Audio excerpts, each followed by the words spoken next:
Welcome to this dotCMS website training for how to use the History tab in your content to bring back a previous version.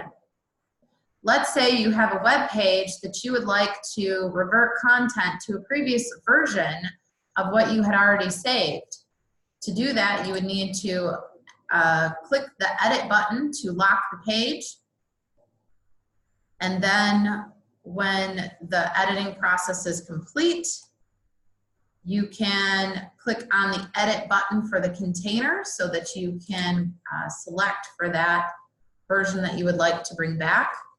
You'll notice the History tab at the top here, and that there's several different versions that you could choose to bring back. You have your working version, which it looks like in this instance just happens to be saved or unpublished, and you have a bring back version that is available to revert your content back to, which is currently live, it looks like.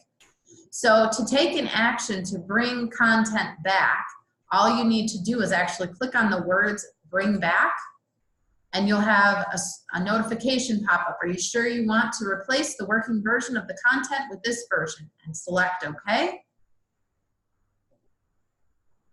And it brings you back to your content tab, where your content should have reverted to that previous version. And then you can take the action to save or save and publish your content. In this instance, we can save and publish.